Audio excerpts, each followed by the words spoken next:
National Herald के खिलाफ 1940 के दशक में अंग्रेज हुआ करते थे और 2025 में कौन अंग्रेज खिलाफ है?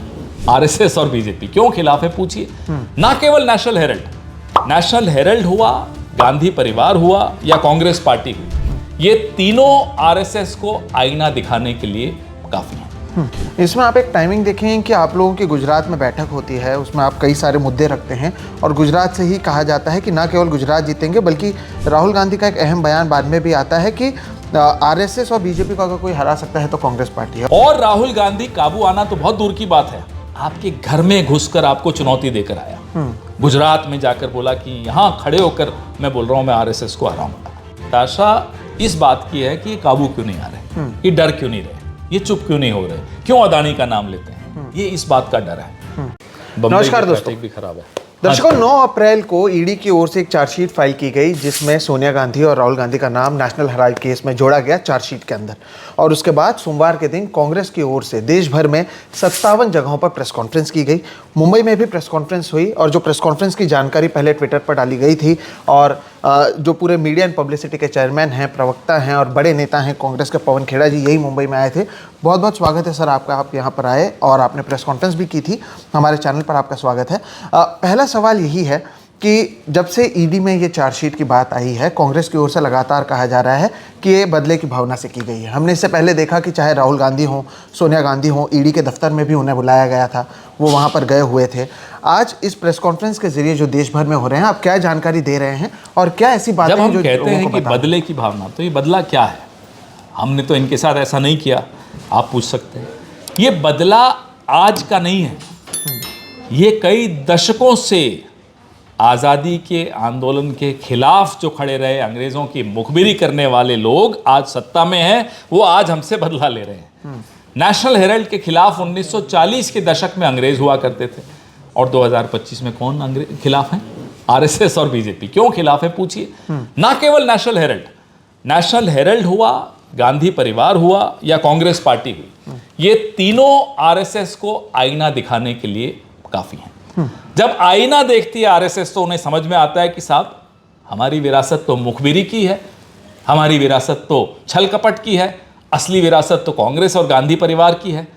तो एक एक करके उस पर हमला कैसे करें। आज़ादी के जो प्रतीक हैं, जीवित प्रतीक हैं, गांधी परिवार हुआ, कांग्रेस पार्टी हुई या नेशनल हेराल्ड हुई, उस पर ये हमले बोल रहे हैं। इसलिए हम कहते हैं ये बदले की राजनीति। इसमें आप एक टाइमिंग देखें कि आप लोगों की गुजरात में बैठक होती है, उसमें आप कई सारे मुद्दे रखते हैं और गुजरात से ही कहा जाता है कि ना केवल गुजरात जीतेंगे बल्कि राहुल गांधी का एक अहम बयान बाद में भी आता है कि आरएसएस और बीजेपी को अगर कोई हरा सकता है तो कांग्रेस पार्टी है। और ये सब आने के आगे पीछे ही हम देखते हैं कि इस तरह से चार्जशीट में नाम आती है। तो इस पूरे चीज़ के टाइमिंग को आप कैसे देखते हैं और अभी क्यों किया गया? क्योंकि ये मामला तो 2012-13 से चल रहा है। को एक चीज़ से बड़ी घबराहट होती है, उसको घबराहट होती है कि राहुल गांधी डर क्यों नहीं रहा, काबू क्यों नहीं आ रहे।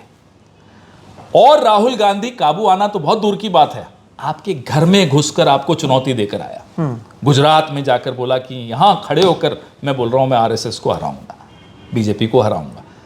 जाहिर सी बात है उसके बाद ईडी, सीबीआई सब कुछ आएगा, हमें कोई फर्क नहीं पड़ता। जब ये 300 पार थे तब नहीं डरे इनसे, तब हमने इनकी आंखों में आंखें डाल के इनसे बात की। तो अब तो ये 240 हैं, कम होंगे और सुना है थोड़े दिनों में।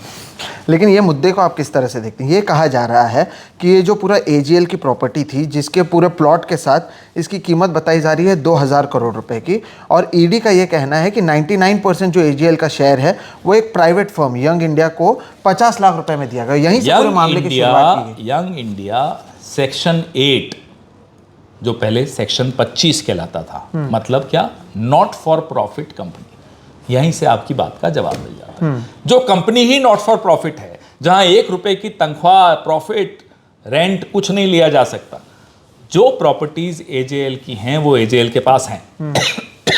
ये एक रिस्ट्रक्चरिंग हुई, नियमानुसार रिस्ट्रक्चरिंग हुई, डेट को इक्विटी में कन्वर्ट करके जो एक डूबती हुई कंपनी को बचाया जाता है, ये उस तरीके से काम हुआ। रुचि सोया में हुआ, चलो वो तो प्रॉफिट वाला था सारा। वोडाफोन में हुआ, वो भी चलिए प्रॉफिट है।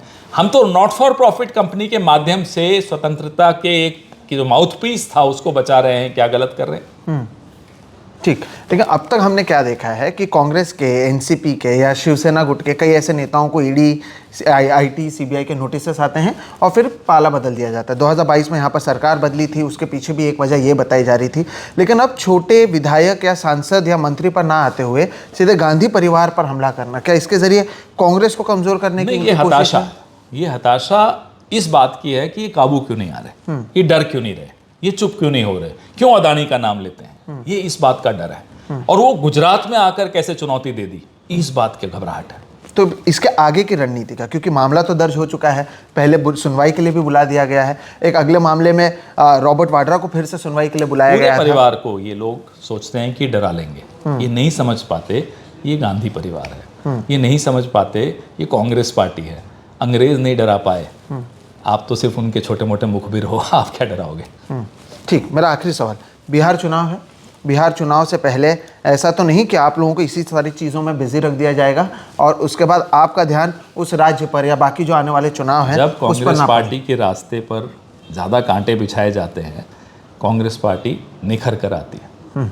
इसलिए जितने कांटे बिछाएं हमें कोई फ़र्क नहीं पड़ता, हमें फ़ायदा ही होता है। बिल्कुल। पवन खेड़ा जी, बहुत बहुत शुक्रिया आपका, आपने बातचीत की, मुंबई में आए हुए थे, प्रेस कॉन्फ्रेंस चल रहा था और उसके बाद इन्होंने हमसे बात करते हुए न केवल इस पूरे मामले पर जानकारी दी, बल्कि इसके पीछे के टाइमिंग को लेकर और इसके पीछे की इनकी साजिश को लेकर भी बात की है। फिलहाल इस वीडियो में इतना ही दर्शकों, मेरा नाम है सोहित मिश्रा, आप देख रहे हैं सोहित मिश्रा ऑफिशियल। फिलहाल इतना ही, नमस्कार। Thank you.